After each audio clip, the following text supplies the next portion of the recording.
ನಮ್ಮ ಜೊತೆಗೆ ಬಿಜೆಪಿ ವಕ್ತಾರೆ ಕೂಡ ಆಗಿರುವಂತಹ ಸುರಭಿ ಹೊದಿಗೆರೆ ಅವರು ಕೂಡ ನಮ್ಮ ಸ್ಟುಡಿಯೋದಲ್ಲಿ ಜಾಯಿನ್ ಆಗಿದ್ದಾರೆ. ಸುರಭಿ ಅವರು, ಈ ಬಾರಿಯ ಈ ಬಜೆಟ್ ಎಷ್ಟು ಶಿಸ್ತಿನಿಂದ ಇರುತ್ತೆ ಅಂತ ಹೇಳಿ ಅದು ವಿರೋಧ ಪಕ್ಷದವರು ಕೂಡ ಒಪ್ಕೊಳ್ಳುವಂತ ಒಂದು ಸಂಗತಿ ಅಂತಂದ್ರೆ ಬಹಳ ಶಿಸ್ತಿನ ಬಜೆಟ್ ಅನ್ನ ಸಿದ್ದರಾಮಯ್ಯನವರು ಮಂಡಿಸಿಕೊಂಡು ಬಂದಿದ್ದಾರೆ ಅನ್ನುವಂಥದ್ದು ಹಲವು ಸಂಗತಿಗಳು. ಬಟ್ ಈ ಬಾರಿ ಸನ್ನಿವೇಶ ಆಗಿಲ್ಲ. ಗ್ಯಾರಂಟಿಗಳಿಗೆ ಹಣ ಹೊಂದಿಸಬೇಕು, ಜೊತೆಗೆ ರಾಜ್ಯದ ಆರ್ಥಿಕ ಶಿಸ್ತು ಎಲ್ಲೋ ಒಂದ್ ಕಡೆ ದಾರಿ ತಪ್ತಾ ಇದೆಯಾ ಅನ್ನುವಂಥದ್ದು ಕೆಲವರು ಮಾಡ್ತಾ ಇರುವಂತದ್ದು ಆರೋಪ. ಅದು ಸಾಲದ ವಿಚಾರವಾಗಿ ಕಳೆದ ಬಾರಿಯ ಸಾಲ ಕೂಡ ವಿಪರೀತ ಆಗಿದೆ ಅನ್ನುವಂತ ನಾವು ನೋಡ್ತಾ ಇದ್ದೀವಿ. ಹಾಗಾಗಿ ಒಂದು ವಿರೋಧ ಪಕ್ಷವಾಗಿ ಏನ್ ನಿರೀಕ್ಷೆ ಇಟ್ಕೊಂಡಿದೆ? 16 ಬಜೆಟ್ ಮಂಡಿಸಿದೀನಿ, ಅದರ 16ನೇ ಬಜೆಟ್ ಮಂಡಿಸಕ್ಕೆ ಹೋಗ್ತಾ ಇರುವಂತಹ ಸಿದ್ದರಾಮಯ್ಯನವರು ಅನುಭವದ ಮೇಲೆ ಮಾಡ್ತಾ ಇದ್ದೀನಿ ಹೊರತು ನನ್ನ ಪದವಿ ಪೂರ್ಣವಾಗಿ ಮಾಡ್ತಾ ಇಲ್ಲ ಅಂತ ಹೇಳ್ತಾರಲ್ಲ. ಒಬ್ಬ ಕಿರಿಯಳಾಗಿ ಈ ರಾಜ್ಯದ ಒಬ್ಬ ಸಿಟಿಸನ್ ಆಗಿ ನಾನು ಕೇಳೋದಿಷ್ಟೇ, ನಿಮ್ಮ ಸುತ್ತಮುತ್ತ ಇರುವಂತಹ ಆರ್ಥಿಕ ತಜ್ಞರ ಜೊತೆ ಒಂದು ಜಾಸ್ತಿ ಕನ್ಸಲ್ಟೇಷನ್ ಮಾಡಿ. ಯಾಕೆಂದ್ರೆ ಅಲ್ಲೇ ನಿಂತಿರುವಂತಹ ಬಸವರಾಜ ರಾಯರೆಡ್ಡಿ ಅವರು ಹೇಳ್ತಾರೆ, ನಮ್ಮ ಆರ್ಥಿಕ ಪರಿಸ್ಥಿತಿ ತುಂಬಾ ಹದಗೆಟ್ಟು ಹೋಗ್ತಾ ಇದೆ, ಒಂದು ಕಣ್ಣಿಡಬೇಕು ಅದ್ರ ಬಗ್ಗೆ. RBIನ ಒಂದು stability report, state finance stability report flag ಮಾಡಿದೆ ಕರ್ನಾಟಕವನ್ನ. ಇದನ್ನೆಲ್ಲ ಹೇಳ್ತಾ ಆಯ್ತು 5 ಗ್ಯಾರಂಟಿಗಳ ಸಾಲ ಮಾಡಿದ್ದೀರಾ, ಸಾಲದ ಹೊಣೆ ಜಾಸ್ತಿ ಆಗಿದೆ, ಆ ಸಾಲ ಯಾಕೆ ಮಾಡ್ತಾ ಇದ್ದೀರಾ ಅಂದ್ರೆ ಅದು ಕ್ಯಾಪಿಟಲ್ ಎಕ್ಸ್ಪೆಂಡಿಚರ್ಗಲ್ಲ, ರೆವೆನ್ಯೂ ಎಕ್ಸ್ಪೆಂಡಿಚರ್ಗೆ. ಎಷ್ಟು ತಿಂಗಳಾಯ್ತು ನೀವು ಗೃಹಲಕ್ಷ್ಮಿ ಹಣ ಕೊಟ್ಟು? ಎಷ್ಟು ಜನ ಬಂದು ಮಾತಾಡಿದ್ದಾರೆ ಈ ವಿಷಯದ ಬಗ್ಗೆ? ಶಕ್ತಿ ಯೋಜನೆಯಿಂದ ಯಾರಿಗೆ ಬೆನಿಫಿಟ್ ಆಗ್ತಾ ಇದೆ, ಆಗ್ತಿಲ್ಲ. ಒಂದು ಮುಖ್ಯವಾದಂತಹ ಇಶ್ಯೂ SC SC TSP ದುಡ್ಡು 28% ಏನು ಡೈವರ್ಟ್ ಆಗಿದೆ ಗ್ಯಾರಂಟಿದ ಬಗ್ಗೆ, ಅದ್ರ ಬಗ್ಗೆ ನಾವು ಇವತ್ತು ನೋಡ್ತೀವ. ಈ ಬಜೆಟ್ನಲ್ಲಿ ಅದಿಲ್ಲ ಅಂದ್ರೆ ನಾವು ಆಗ್ಲೇ ಬೃಹತ್ ಹೋರಾಟ ಮಾಡ್ಕೊಂಡು ಬರ್ತಾ ಇದೀವಿ, ಇನ್ನೂ ಜಾಸ್ತಿ ಹೋರಾಟ ಮಾಡ್ತೀವಿ ಅಂತ ಹೇಳ್ಬೇಕಾಗಿದೆ. ಡಿಸೆಂಬರ್ 24ರಲ್ಲಿ 54% ಅಷ್ಟೇ ಕಮಿಟೆಡ್ ಎಕ್ಸ್ಪೆಂಡಿಚರ್ ಸ್ಪೆಂಡಿಂಗ್ ಆಗಿತ್ತು. ಎಲ್ಲಿ ಹೋಯ್ತು ಆ ದುಡ್ಡು? ಈ 3 ತಿಂಗಳಲ್ಲಿ ಹಂಗಾರೆ ಸ್ಪೆಂಡ್ ಮಾಡ್ತಾ ಇದ್ದೀರಾ? ಯಾವ ವಿಷಯದ ಮೇಲೆ ಸ್ಪೆಂಡ್ ಮಾಡ್ತಾ ಇದ್ದೀರಾ? ಈ ಎಲ್ಲಾ ಪ್ರಶ್ನೆಗಳು ಬಹಳ ದೊಡ್ಡ ಪ್ರಶ್ನೆಗಳು. ಇವತ್ತು ಸಿದ್ದರಾಮಯ್ಯನವರು ಇಷ್ಟು ಬಜೆಟ್ ಮಂಡಿಸಿದ್ದಾರೆ ಆಯ್ತು, ಆದ್ರೆ ಇವತ್ತಿನ ಆರ್ಥಿಕ ಸ್ಥಿತಿ ಎಲ್ಲಿಗೆ ತಂದಿಟ್ಟಿದ್ದಾರೆ ಅನ್ನೋದ್ರ ಬಗ್ಗೆ ಜನರೇ ಹೇಳ್ತಾ ಇದ್ದಾರೆ. ಮಹಿಳೆಯರು ಹೇಳ್ತಾ ಇದ್ದಾರೆ, ರೈತರು ಹೇಳ್ತಾ ಇದ್ದಾರೆ, ಕಿಸಾನ್ ಸನ್ಮಾನ್ ನಿಧಿ ಕೊಟ್ಟಿಲ್ಲ ಅಂತ ರೈತರು ಹೇಳ್ತಾ ಇದ್ದಾರೆ. ಈ ಎಲ್ಲಾನು ಪ್ರಶ್ನೆಗಳನ್ನ ಉತ್ತರ ಕೊಡೋದಕ್ಕೆ ಇವತ್ತಿನ ಬಜೆಟ್ ಬಹಳ ಮುಖ್ಯವಾದಂತಹದ್ದು. ದೇವರಾಜ್ ಅವರೇ, ಒಂದು ವಿಚಾರ ಅಂದ್ರೆ ನಿನ್ನೆ ತನಕನೂ ಕೂಡ ಹಲವು ಈ JDS ಹಾಗೆ ಬಿಜೆಪಿಯ ಶಾಸಕರುಗಳು ಕೂಡ ಹೋಗ್ಬಿಟ್ಟು ನಮಗೆ ಕ್ಷೇತ್ರಾಭಿವೃದ್ಧಿಗೆ ಅನುದಾನದ ವಿಚಾರವಾಗಿ ಮುಖ್ಯಮಂತ್ರಿಗಳನ್ನ ಮೇಲಿನ ಮೇಲೆ ರಿಕ್ವೆಸ್ಟ್ ಮಾಡ್ತಾ ಇರೋದನ್ನ ನೋಡ್ತಾ ಇದ್ದೆ. ಒಬ್ಬರನ್ನ ಕೇಳಿದ್ರೆ ಒಬ್ಬರಂತೂ ಕೆಲವು ಸಂದರ್ಭದಲ್ಲಿ ಸ್ವಲ್ಪ ತಗ್ಗಿ ಬಗ್ಗಿ ನಡೀಲಿ ಅನ್ನುವಂತ ರೀತಿಯಾಗಿ ಹೇಳಿದ್ರೆ, ಮುಖ್ಯಮಂತ್ರಿಗಳು ಸ್ವಲ್ಪ ಸಮಾಧಾನ ಮಾಡ್ಕೊಳ್ಸುವಂತ ರೀತಿಯಾಗಿ ನಿನ್ನೆ ಅಪ್ರೋಚ್ ಇತ್ತು ಅನ್ನುವಂಥದ್ದು ಗೊತ್ತಾಗ್ತಾ ಇದೆ. ಇತರ ಪಕ್ಷದ ಶಾಸಕರ ನಿರೀಕ್ಷೆ ಈ ಬಾರಿಯ ಬಜೆಟ್ ಮೇಲೆ ಏನಿದೆ? ಅಲ್ಲ, ಖಂಡಿತವಾಗಿ ಸರ್. ಯಾಕಂದರೆ ಈಗ ಯಾವುದೇ ಕ್ಷೇತ್ರಕ್ಕೆ ಕರ್ನಾಟಕದ 224 ಕ್ಷೇತ್ರಗಳಿಗೂ ಅನುದಾನ ಅಂತಕ್ಕಂಥದ್ದು ಮರೀಚಿಕೆ ಆಗಿದೆ. ಇದರಲ್ಲಿ 2 ಮಾತೇ ಇಲ್ಲ. 2 ವರ್ಷದ ಅವಧಿಯಲ್ಲಿ ಸರಿಸುಮಾರು 2 ವರ್ಷ ಆಯ್ತಾ ಬಂತು, ಕೇವಲ 10 ಕೋಟಿ ಕೊಡ್ತೀನಿ ಒಬ್ಬ ಶಾಸಕರಿಗೆ ಅಂತ ಹೇಳ್ತಾರೆ. 10 ಕೋಟಿ ಒಂದು ಕ್ಷೇತ್ರವನ್ನು ಅಭಿವೃದ್ಧಿ ಮಾಡ್ಲಿಕ್ಕೆ ಸಾಧ್ಯನಾ? ಅಭಿವೃದ್ಧಿ ಅಂತಕ್ಕಂಥದ್ದು ಇಂದಿನ ಒಂದು ಬಜೆಟ್ ಆದ ನಂತರ ನೋಡಿ 3,71,000 ಬಜೆಟ್ ಮಾಡ್ತಾರೆ. ಅದರಲ್ಲಿ ಕೇವಲ 56,000 ಕೋಟಿ ನಿಮಗೆ ಕ್ಯಾಪಿಟಲ್ ಎಕ್ಸ್ಪೆಂಡಿಚರ್. ಅದ್ರ ಬಗ್ಗೆ ಬಹಳ ಸೊಗಸಾಗಿ ಮಾತಾಡ್ತಿದ್ರಿ. ಕ್ಯಾಪಿಟಲ್ ಎಕ್ಸ್ಪೆಂಡಿಚರ್ ಸೆಟ್ ಇರತಕ್ಕಂಥದ್ದು ಬರೀ 56,000 ಕೋಟಿ. ಹಾಗೆ ಸರ್, ನಿಮಗೇನಾಗಿದೆ, ನಮ್ಗೆ ಆಗಿರ್ತಕ್ಕಂಥದ್ರಲ್ಲಿ ಬರೀ 52% ಅಷ್ಟೇ ರೀಚ್ ಆಗಿರೋದು. ಈಗಾಗಲೇ ನಮಗೆ ಫೆಬ್ರವರಿ ಮುಗಿದೋಯ್ತು ಸರ್. ಇವಾಗ ಕೇವಲ ಇರ್ತಕ್ಕಂಥದ್ದು 20 ದಿವಸ. 20 ದಿವಸದಲ್ಲಿ 1,47,000 ಕೋಟಿ ಖರ್ಚು ಮಾಡಲಿಕ್ಕೆ ಸಾಧ್ಯತೆ ಇದೆಯಾ? ಒಂದು ಎಕ್ಸಾಂಪಲ್ ನಿಮ್ಗೆ ಕೊಡ್ತಿರೋದು ಸರ್. 1,47,000 ಕೋಟಿ ಖರ್ಚು ಮಾಡಬೇಕು ಇವರು. ಸಾಧ್ಯತೆ ಇದೆಯಾ 20 ದಿವಸದಲ್ಲಿ ಮಾಡಲಿಕ್ಕೆ? Very very important. ಅಂದರೆ ಅಷ್ಟರ ಮಟ್ಟಿಗೆ ಬಜೆಟ್, ಇಂದಿನ ಬಜೆಟು ಘೋಷಣೆಯಲ್ಲಿ ನಿಂತ್ಕೊಂಡಿತ್ತೋ ಹೊರತು ಯಾವುದೇ ಕಾರಣಕ್ಕೂ ಕಾರ್ಯರೂಪಕ್ಕೆ ಬರಲಿಲ್ಲ. ಒಂದೇ ಒಂದು ಜ್ವಲಂತ ಉದಾಹರಣೆ ನಿಮಗೆ ಕೊಡ್ತೀನಿ ಸರ್. ನಮ್ಮ ರಾಜ್ಯದಲ್ಲಿ ಕನ್ನಡ ಸಂಸ್ಕೃತಿ ಇಲಾಖೆ ಇದೆ ಸರ್. ಕನ್ನಡ ಸಂಸ್ಕೃತಿ ಇಲಾಖೆಗೆ ಅನುದಾನವನ್ನು ಕೊಟ್ಟು ಕಲಾವಿದರುಗಳಿಗೆ ನಾವು ಕೊಡ್ತಿರ್ತೀವಿ, ಎಲ್ಲ ಸಂಘ ಸಂಸ್ಥೆಗಳಿಗೆಲ್ಲ ಕೊಡ್ತಾ ಇರ್ತೀವಿ. ಆದರೆ 23-24ರಲ್ಲಿ ಕೇವಲ ಅರ್ಧ ಕೊಟ್ಟಿದ್ದೀವಿ. 24-25ರಲ್ಲಿ ಇಲ್ಲಿವರೆಗೂ ಅರ್ಜಿನೇ ಕರೆದಿಲ್ಲ. ಅರ್ಜಿ ಕರೆದಿಲ್ಲ ಅಂತಾರೆ. 20 ದಿವಸ ಸರ್, ಅದು ಪ್ರಾಸೆಸ್ ಮಾಡಬೇಕಾದ್ರೆ ಕನಿಷ್ಠ 4 ತಿಂಗಳು ಬೇಕು. ಇನ್ನು ಇವ್ರು ಯಾವತ್ತು ಮಾಡ್ತಾರೆ? ಅಂದರೆ ಇದು ಒಂದು ಇಲಾಖೆಯ ಉದಾಹರಣೆ ಕೊಟ್ಟೆ ಅಷ್ಟೇ. ಯಾವುದೇ ಕಾರಣಕ್ಕೂ ಬೆಂಗಳೂರು ನಗರಕ್ಕೆ ಇಲ್ಲಿವರೆಗೂ ಅನುದಾನ ಕೊಡಲಿಲ್ಲ, ಗುಂಡಿ ಮುಚ್ಚಲಿಕ್ಕೆ ಸಾಧ್ಯ ಆಗಲಿಲ್ಲ ಸರ್. ಎಷ್ಟರ ಮಟ್ಟಿಗೆ ಇವತ್ತೊಂದು ದಿವಸ ಜನಗಳನ್ನು ಖಂಡಿತವಾಗಿಯೂ ಈ ಒಂದು ಗ್ಯಾರಂಟಿಗಳ ಹೆಸರಲ್ಲಿ ಕಾಂಗ್ರೆಸ್ ಪಕ್ಷ ನಮಗೆ ಮರಳು ಮಾಡ್ತು. ಅಧಿಕಾರ ಪಡಿಬೇಕು ಅನ್ನೋ ಒಂದೇ ಒಂದು ಹಪಾಹಪಿಯಲ್ಲಿ ಇವರು ಮಾಡಿದಂಥ ಕಾರ್ಯಕ್ರಮ ಇದು, ಅವೈಜ್ಞಾನಿಕ ಕಾರ್ಯಕ್ರಮ. ಯಾಕೆ ನಾನು ಈ ಮಾತನ್ನು ಹೇಳ್ತೀನಿ ಸರ್ ಅಂದರೆ, ನನ್ನ ಮಡದಿಗೆ ಇವತ್ತು ಬಸ್ಸಲ್ಲಿ ಫ್ರೀ ಕೊಡೋ ಅಗತ್ಯ ಇಲ್ಲ. ನಾನು ಇನ್ಕಮ್ ಟ್ಯಾಕ್ಸ್ ಪೇಯರು. ನನ್ನ ಮಡದಿಗೆ ಇವತ್ತೊಂದು ದಿವಸ ನಿಮಗೆ ಗೃಹಜ್ಯೋತಿ ಯೋಜನೆಯಲ್ಲಿ ಕೊಡೋ ಅಗತ್ಯ ಇಲ್ಲ. ಅದನ್ನು ಬಡವರಿಗೂ ಅಥವಾ ಅಭಿವೃದ್ಧಿ ಕಾರ್ಯಗಳಿಗೂ ಹಾಕೋಬೇಕಾಗಿತ್ತು. ಈ ರೀತಿ ಅವೈಜ್ಞಾನಿಕವಾಗಿ ಅಧಿಕಾರಕ್ಕೆ ಬರಲೇಬೇಕು ಅಂತ ಮಾಡಿದಂತ ಕಾರ್ಯಕ್ರಮಗಳಿದೆಯಲ್ಲ, ಇದು ರಾಜ್ಯದ ಒಂದು ಆರ್ಥಿಕತೆಯನ್ನ ತಿಂತಾ ಇದೆ, ಇವತ್ತು ಸಂಕಷ್ಟಕ್ಕೆ ದೂಡಿದೆ ಇವತ್ತು. ಓಕೆ ಮರಮಕಲ್ ಅವರೇ, ನಾನು ಆರಂಭದಲ್ಲಿ ಒಂದು ಮಾತನ್ನು ಹೇಳಿದೆ. ಏನು ಅಂತಂದ್ರೆ, ಒಂದು ಜನರನ್ನು ಸಮಾಧಾನ ಮಾಡಬೇಕು, ಜೊತೆಗೆ ಏನು ಅಂತಂದ್ರೆ ಹಲವಾರು ಜನರಿಗೆ ಸಂದೇಶ ರವಾನೆ ಮಾಡಬೇಕು. ಅದು ವಿಪಕ್ಷದ ನಾಯಕರಿಗಿಂತ ಸ್ವಪಕ್ಷದ ನಾಯಕರಿಗೂ ಸಂದೇಶ ರವಾನೆ ಮಾಡಬೇಕು. ಅಂದರೆ ಈ ಮುಖಾಂತರ ಎಂಥ ಬಜೆಟ್ ಕೊಡಬೇಕು ಅಂತಂದರೆ ಎಲ್ಲರೂ ಸೈ ಅನ್ನಬೇಕು. ಜೊತೆಗೇನು ಅಂತಂದರೆ ಎಲ್ಲೋ ಮೂಗಿಗೆ ತುಪ್ಪ ಹಚ್ಚಿದ್ರು ಅನ್ನುವಂಥ ಮನೋಭಾವನೆ ಕೂಡ ಬರಬಾರ್ದು. 4 ಲಕ್ಷ ಕೋಟಿ ಈ ಬಾರಿ ದಾಟುತ್ತೆ ಅನ್ನುವಂಥ ಮಾತುಗಳು ಕೇಳಿ ಬರ್ತಾ ಇವೆ. ಇಂಥ ಸಂದರ್ಭದಲ್ಲಿ ಏನು ಅಂತಂದರೆ ಹೆಂಗೆ ಸರಿದೂಗಿಸ್ತಾರೆ ಇದನ್ನೆಲ್ಲ ಅಂತ? ಇಲ್ಲ, ಸಿದ್ದರಾಮಯ್ಯವ್ರ ಎಕ್ಸ್ಪರ್ಟೀಸು ಬಜೆಟ್ ಮಂಡನೆಯೊಳಗೆಲ್ಲ ಚೆನ್ನಾಗಿದೆ. ಆದರೆ ರಾಜಕೀಯ ಕಂಪಲ್ಷನ್ದೊಳಗೆ, ಪೊಲಿಟಿಕಲ್ ಕಂಪಲ್ಷನ್ದಾಗೆ ಅವರು ಫೇಲ್ಯೂರ್ ಆಗ್ತಾಯಿದ್ದಾರೆ. ಉದಾಹರಣೆಗೆ ಈ ಗ್ಯಾರಂಟಿಗಳು ಕೊಟ್ಟರು, 5 ಗ್ಯಾರಂಟಿಗಳು. ಅವ್ರಿಗೆ ಮನಸ್ಸಿತ್ತೋ ಬಿಡ್ತೋ ಬೇರೆ ವಿಷಯ, ಪಬ್ಲಿಕ್ಕಾಗಿ ಅಂತೂ ಹೇಳಲ್ಲ. ನಾವು ಏನಂದರೆ ಗ್ಯಾರಂಟಿಗಳಿಂದ ಎಲೆಕ್ಷನ್ ಗೆದ್ದೀವಿ ಅಂತ ಅವರು ಇದೆ. ಬಟ್ ಎಲೆಕ್ಷನ್ ಗೆಲ್ಲುವಾಗ ಗ್ಯಾರಂಟಿಗಳು ಇರಲಿಲ್ಲ. ಬೇರೆ ಫ್ಯಾಕ್ಟರ್ಸ್ನಿಂದ ಎಲೆಕ್ಷನ್ಗೆ ಹಿಂದಿನ ಸರ್ಕಾರದ ಫೇಲ್ಯೂರ್ನಿಂದ ಈಗಿನ ಸರ್ಕಾರ ಬಂದದ್ದು. ಈಗ ಗ್ಯಾರಂಟಿಗಳು ಗ್ಯಾರಂಟಿ ಇಲ್ಲ ಅನ್ನೋ ಕಾರಣಕ್ಕೋಸ್ಕರನೇ ಗ್ಯಾರಂಟಿ ಕೊಟ್ಟರು. ಬಟ್ ಗ್ಯಾರಂಟಿಗಳು ಒಂದು ಸ್ವಲ್ಪ ಮಟ್ಟಿಗೆ ಒಂದು 5-10% ವರ್ಕ್ ಆಗಿರ್ಬೋದು. ಅದು ಬಿಟ್ಟರೆ ಗ್ಯಾರಂಟಿಗಳಿಂದ ಈ ಸರ್ಕಾರ ಬಂದಿಲ್ಲ. ಸೊ ಈ ಗ್ಯಾರಂಟಿಗಳ ಬಗ್ಗೆ ನಿರ್ಧಾರ ತೊಗೋಬೇಕು ಸಿದ್ದರಾಮಯ್ಯ ಅಂದರೆ ಅದು ಅವ್ರ ಕೈಲಿ ಆಗಲ್ಲ. ಯಾಕಂದರೆ ಅವ್ರ ಕಂಪಲ್ಷನ್ಸ್, ಪಾರ್ಟಿ ಕಂಪಲ್ಷನ್ಸು, ಪೊಲಿಟಿಕಲ್ ಕಂಪಲ್ಷನ್, ಅವ್ರಿಗೆ ಯಾವುದೇ ನಿರ್ಧಾರ ಇದ್ರ ಮೇಲೆ ತೊಗೊಳಕ್ಕಾಗಲ್ಲ. ಆಮೇಲೆ ಇತ್ತೀಚಿನ ದಿನಗಳಲ್ಲಿ ಪರ್ಟಿಕ್ಯುಲರ್ಲಿ ಈಗ ಈ ಸಿದ್ದರಾಮಯ್ಯ ಕಾಂಗ್ರೆಸ್ ಸರ್ಕಾರ ಬಂದ ಮೇಲಲ್ಲ, 2018ರಿಂದ ಈ ಇತ್ತೀಚಿನ ದಿನಗಳಾಗೆ ಬಜೆಟ್ನಾಗೆ ಡೆವಲಪ್ಮೆಂಟ್ ಓರಿಯೆಂಟೆಡ್ ಬಜೆಟ್ ಯಾರೂ ಪ್ರೆಸೆಂಟ್ ಮಾಡ್ತಾಯಿಲ್ಲ.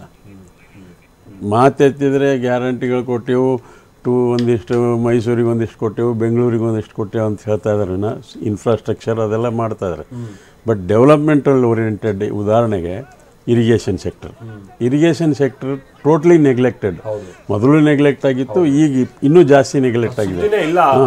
ನಮ್ಮ ಎಚ್ ಕೆ ಪಾಟೀಲ್ರು ಹಿಂದಕ್ಕೆ ಕೃಷ್ಣೇ ಕಣ್ಣೀರು ಅಂಥೇಳಿ ಒಂದು ಪಾದಯಾತ್ರೆ ಮಾಡಿದರು, ಒಂದು ಪುಸ್ತಕ ರಿಲೀಸ್ ಮಾಡಿದರು. ಬಟ್ ಈಗ ಅವರು ಇದ್ದಾರೆ ಅಧಿಕಾರದಾಗೆ, ಅದ್ರ ಬಗ್ಗೆ ಏನಾದರೂ ಗಮನ ವಹಿಸಿದಾರ? 1. 2, ರೈತರು ಹೇಳ್ತಿದ್ರು ಅಗ್ರಿಕಲ್ಚರ್ ಸೆಕ್ಟರ್ ಅಂತೂ ಟೋಟಲಿ ನೆಗ್ಲೆಕ್ಟೆಡ್. ಯಾರು ಅದ್ರ ಬಗ್ಗೆ ಚಕಾರ ಎತ್ತೋರೇ ಇಲ್ಲ. ಉದಾಹರಣೆಗೆ support prices, minimum support prices ಇದೆಲ್ಲ, ಅದು ಇಂಪ್ಲಿಮೆಂಟ್ ಎಲ್ಲಿ ಆಗ್ತಾಯಿಲ್ಲ. MSP ಇದೆ, ಬಟ್ ಇಂಪ್ಲಿಮೆಂಟ್ ಆಗ್ತಾಯಿಲ್ಲ. ಈಗ ಉದಾಹರಣೆಗೆ ಉತ್ತರ ಕರ್ನಾಟಕದಾಗ ತೊಗರಿ ಬೆಳೆಗಾರರು ಅವ್ರು ಕೊಡೋಕೆ ರೆಡಿ ಇದ್ದಾರೆ. ಮಾರ್ಕೆಟ್ ಕುಸಿದಿದೆ, 8,000ಕ್ಕಿಂತ ಕೆಳಗೆ ಬಂದಿದೆ, ಇವ್ರು 8,000ಕ್ಕೆ ತೊಗೋಕೆ ರೆಡಿ ಇದ್ದಾರೆ. ಬಟ್ ಕೇಂದ್ರಗಳೇ ಇಲ್ಲ. ಕೇಂದ್ರಗಳಿದ್ದರೂ ಲಿಮಿಟ್ ಫಿಕ್ಸ್ ಮಾಡಿದ್ದಾರೆ, 5 ಕ್ವಿಂಟಲ್ 10 ಕ್ವಿಂಟಲ್ ಅಂತೇಳಿ. ಒಬ್ಬ ರೈತ ಒಳ್ಳೆ ಬೆಳೆ ಬೆಳೆದ್ರೆ 20-25 ಕ್ವಿಂಟಲ್ ಬೆಳೆದಿರ್ತಾನೆ, ಅವ್ನು ಬೇರೆ ಕಡೆ ಹೋಗ್ಬೇಕು. ಸೊ ಅದ್ರ ಜೊತೆಗೆ ಅಗ್ರಿಕಲ್ಚರ್ ಸೆಕ್ಟರ್ನಿಂದ ಸೆಂಟ್ರಲ್ನಿಂದ ಏನೇನು ಸ್ಕೀಮ್ಗಳು ಬರ್ತವೆ ಅದ್ರ ಉಪಯೋಗ ಅಥವಾ ಇಂಪ್ಲಿಮೆಂಟೇಷನ್ ಮಾನಿಟ್ರೇ ಮಾಡ್ತಾ ಇಲ್ಲ ರಾಜ್ಯ ಸರ್ಕಾರಗಳು. ಬರೀ ಬಜೆಟ್ ಬಗ್ಗೆ ಮಾತಾಡ್ಕೊಂಡು ಹೋಗ್ತಾ ಇದ್ದೀವಿ. ಇದ್ರ ಬಗ್ಗೆ ಮಾತಾಡೋಣ ಸರ್. ಪ್ರೊಫೆಸರ್ ಕೇಶವ್ ಅವರು ಒಬ್ಬ ಪ್ರಾಧ್ಯಾಪಕರಾಗಿ ತಾವು ಅಂದರೆ ಈ ಹಣಕಾಸಿನ ವಿಚಾರಗಳಿಗೆ ಸಂಬಂಧಪಟ್ಟಂಗೆ ಸರಿದೂಗಿಸುವಂಥದ್ದು ಇದೆಯಲ್ಲ, ಸಾಮಾನ್ಯ ಸಂಗತಿ ಅಲ್ಲ. ಜೊತೆಗೆ ಏನಂದರೆ ಸಾಲ ಬರೀ ಸಾಲ ಇದಕ್ಕೆ ಉತ್ತರ ಅಲ್ಲ. ನೋಡಿ, ನಮ್ಮ ಮನೆಯಲ್ಲೂ ಕೂಡ ಏನಾದರೂ ಒಂದು ಸ್ವಲ್ಪ ಮಿತಿ ಮೀರಿದ ತಕ್ಷಣ ಮನೆಯಲ್ಲಿರುವಂಥ ಸದಸ್ಯರ ಮುಖಮುದ್ರೆ ನೋಡಿದ್ರೆ ಗೊತ್ತಾಗುತ್ತೋ ಇದೇನೋ ಸ್ಥಿತಿಗತಿಗಳು ಸರಿ ಇಲ್ಲಪ್ಪ ಅಂತೇಳಿ ಅಂತ ಕೇಳೋರು 10 ಬಾರಿ ಯೋಚನೆ ಮಾಡಬೇಕಂತ ಸ್ಥಿತಿ ಇರುತ್ತೆ. ಒಂದು ರಾಜ್ಯ ಮೇಂಟೈನ್ ಮಾಡುವಂಥದ್ದು ಸಾಮಾನ್ಯ ಸಂಗತಿ ಅಲ್ಲ. ಜೊತೆಗೆ ನಾವು ಅನಗತ್ಯವಾಗಿ ಜನಗಳಿಗೆ ಕೇಳದೇ ಸಾಕಷ್ಟು ಕೊಟ್ಟು ನಾವು ನಷ್ಟ ಮಾಡ್ಕೊಂಡ್ರೆ ಅದಕ್ಕೆ ಯಾರೂ ಜವಾಬ್ದಾರರಲ್ಲ. ಏನಂತೀರಿ? ಇಲ್ಲ, ಖಂಡಿತವಾಗೂ. ಆದರೆ ಸದ್ಯದ ಸ್ಥಿತಿಯಲ್ಲಿ ಆರ್ಥಿಕ ವ್ಯವಸ್ಥೆ ಅಷ್ಟು ಹದಗೆಟ್ಟಿಲ್ಲ. ನಾವು ಅಂದ್ಕೊಳ್ಳೋಷ್ಟೇನು ಕರ್ನಾಟಕದ ಫಿಸ್ಕಲ್ ಸ್ಪೇಸ್ ಪೂರ್ತಿಯಾಗಿ ಹಾಳಾಗಿಲ್ಲ. ಆದರೆ ಹಾಳಾಗಕ್ಕೆ ಮುಂಚೆ ನಾವು ಎಚ್ಚರಿಕೆಯಾಗೋದು ತುಂಬ ಇಂಪಾರ್ಟೆಂಟ್. ಯಾಕೆಂತಂದರೆ ನೀವು ಯಾವುದೇ ಫಿಸ್ಕಲ್ ಇಂಡಿಕೇಟರ್ಸಲ್ಲಿ ಗಮನಿಸಿದ್ರೆ still Karnataka is doing better. ಆದರೆ ಈಗಾಗಲೇ ನಾವು 6.6 ಲಕ್ಷ ಕೋಟಿಯಷ್ಟು ಸಾಲ ಮಾಡಿಬಿಟ್ಟಿದ್ದೀವಿ ಈ ವರ್ಷಕ್ಕೆ ತೊಗೊಂಡ್ರೆ. ಸೊ ನೆಕ್ಸ್ಟ್ ಇಯರ್ ನಾವು ಎಷ್ಟು ಸಾಲ ಮಾಡ್ಬೋದು? ಇನ್ನು fiscal space around 1 lakh crores ಬರುತ್ತೆ ನಮಗೆ. ಅದ್ರ ಒಳಗಡೆ ನಾವು ಸಾಲ ಮಾಡಿ, ಮತ್ತೆ ಯಾಕೆಂದರೆ ಇಂಟ್ರೆಸ್ಟ್ ಪೇಮೆಂಟ್ಸೇ ನಿಮಗೆ 39,000 ಕೋಟಿ ಬರ್ತಾ ಇದ್ದರೆ ಕಷ್ಟ ಆಗುತ್ತೆ ಆಮೇಲೆ. ಯಾಕೆಂದರೆ ಈಗ ಆಗಲೇ ನಾವು ಗಡಿಯಲ್ಲಿ ನಿಂತಿದ್ದೀವಿ, ಆಲ್ಮೋಸ್ಟ್ ಬಾರ್ಡರಲ್ಲಿ ನಿಂತಿದ್ದೀವಿ. ಅದಕ್ಕೆ RBI ಫ್ಲಾಗ್ ತೋರಿಸ್ತಾ ಇರೋದು. ಸೊ ಇದನ್ನ ಇಟ್ಕೊಂಡು ಈಗ ಫ್ರೀ ಬೀಸ್ಗೆ ಒಂದು 52,000 ಕೋಟಿ ಕೊಟ್ಟು ಹಿಂಗೆ ಮ್ಯಾನೇಜ್ ಮಾಡ್ತಾರೆ. Even academically also I'm very curious. ಯಾಕೆಂತಂದರೆ ಇದನ್ನು ಬಜೆಟ್ ನೀವು ಎಸ್ಟಿಮೇಟ್ ತೋರಿಸ್ತಾ ಇದ್ದೀರ ಒಂದು 4 ಲಕ್ಷ ಪ್ಲಸ್ ಕೋಟಿ ಆಗ್ಬೋದು ಅಂತ. ಈವನ್ 4 lakh crores ಅಲ್ಲಿ ನಿಮಗೆ ಕಮಿಟೆಡ್ ಎಕ್ಸ್ಪೆಂಡಿಚರ್ ಅರೌಂಡ್ 1.25 ಲಕ್ಷ ಕೋಟಿವರೆಗೂ ಬಂದರೆ ಇನ್ನು ಮಿಕ್ಕಿದ್ದು ಹಣನ ಯಾವ್ಯಾವುದಕ್ಕೆ ಹೆಂಗೆ ಡಿಸ್ಟ್ರಿಬ್ಯೂಟ್ ಮಾಡ್ಬೋದು? ಅರೌಂಡ್ 52,000 ಕೋಟಿ ಫ್ರೀ ಇದಕ್ಕೆ ಹೋದ್ರೆ, ನಾವು ಗ್ಯಾರಂಟೀಸ್ಗೆ ಹೋದ್ರೆ ನಿಮ್ಗೆ ಹೆಚ್ಚು ಕಮ್ಮಿ 1.25 ಲಕ್ಷ ಕೋಟಿ ಹೊರಟೋಗುತ್ತೆ. ಇನ್ನು ಉಳಿಯುವಂಥ ಹಣವನ್ನು ಯಾವ ರೀತಿಯಲ್ಲಿ ನೀವು ಮ್ಯಾನೇಜ್ ಮಾಡ್ತೀರಿ? ಎಷ್ಟು ಸಾಲನ ಎಲ್ಲಿಗೆ ಫಿಕ್ಸ್ ಮಾಡ್ತೀರಿ? ಇದು ಅಕಾಡೆಮಿಕ್ ಆಗಿನೂ ನಾನು ತುಂಬಾ ಕ್ಯೂರಿಯಸ್ ಆಗಿದ್ದೀನಿ. ಬಿಕಾಸ್ ಇವರ ಇಡೀ ಎಕ್ಸ್ಪೀರಿಯನ್ಸ್ ಅನ್ನ ಬಳಸಿ ಬಹುಶಃ ಫಿಸ್ಕಲ್ ಡಿಸಿಪ್ಲಿನ್, ಬೇಕಂದ್ರೆ last time fiscal discipline was well maintain.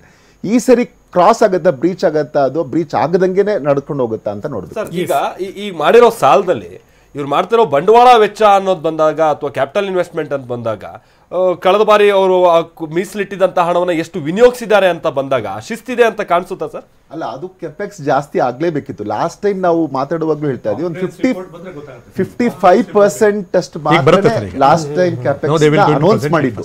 ಆಮೇಲೆ ಈ ಕಂಪ್ಲೇಂಟ್ಸ್ ನೋಡೋಣ, ಬಟ್ 55 ಇದ್ದಿದ್ದು. ಅದು ನನಗೆ ಮಿನಿಮಮ್ ಒಂದು 75 to 80% ಅಷ್ಟು ಡೆವಲಪ್ಮೆಂಟ್ ಆಗ್ಬೇಕು ಅಂದ್ರೆ ನಿಮ್ಗೆ ಸಾಲ ಮಾಡಿದ್ರೆ ಒಂದು 75% ಇದಕ್ಕೆ ಹೋಗ್ಬೇಕು.